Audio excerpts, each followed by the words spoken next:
Redmi note 14 কীভাবে fingerprint দেওয়া হয় তা আমরা আজ দেখব। এটি রেডমি নোট 14। প্রথমে আমরা সেটিংসে যাব, তারপর ফিঙ্গারে যাব, তারপর ফিঙ্গার প্রিন্টে যাব। এখানে আমরা 4 ডিজিটের সংখ্যা টাইপ করব, তারপর নেক্সট দিব,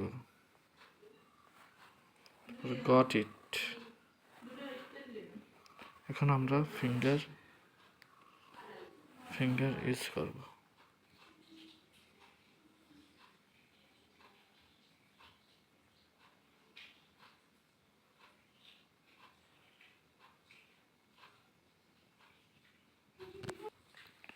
তারপর আমরা এখানে ডান দিব। এখন আমরা এখানে একটা ফিঙ্গারের আইকন আসছে। ধন্যবাদ সবাই, ভালো থাকুন।